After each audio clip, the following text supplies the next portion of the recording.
inspiration. Troy joining us this morning to talk about his new book, Radersburg Gold.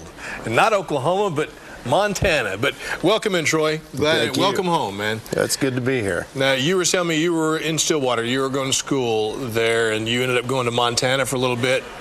18 years you lived in Montana? Altogether, yeah. Well, actually, altogether, probably between Idaho, Montana, and Wyoming, probably close to 20, 21 years. Yeah. But 18 and pretty much in one stretch in Montana. So. Well, it was in Montana you kind of got your first taste for being in films. You got on a film, and it was love, I guess, love at first take. Huh? Well, it was for me. Yeah. I'm not so sure about the film industry. But well, you've been in a lot of movies, a lot of productions. We were just talking about Deadwood, which is a series on HBO, great Western series. But there's some other things you've been in as well. Yeah, I did a movie a long time back with well, I was in Diggstown with James Woods and Lou Gossett Jr., Son of the Morning Star.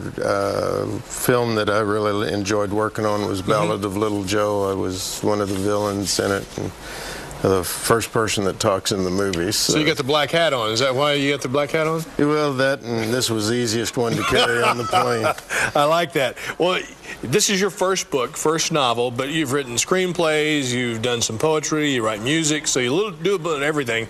Tell us about Radersburg Gold, because this is kind of set in a mining community in Montana, right? Right. Back in the 1870s, the gold rush in Radersburg really went from 1865 to about 1879, so I set the book sort of in the middle of it where the most people were there and the most activity was taking place. And then I just wove a mystery through the old west town of Radersburg mining camp, you know. So I actually started this right after I had back surgery, and they told me I was going to be laid up for a while.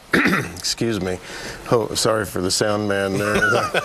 Well, you started writing, and then you just fell in love with it. You got one book out of the way, and you're already working on the second one, already up to chapter 7? Yep.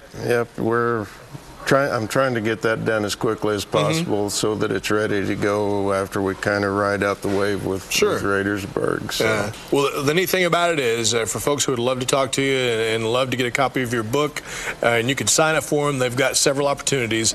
The first one up in Nowata today. You're going to be there, and then you're going to be at Steve Sundry's tomorrow, and then back in Nowata, right? Right. Be at the library today from 1 to 4. And then we'll be at Steve Sundry Books and just off of the 51 on Harvard here in town.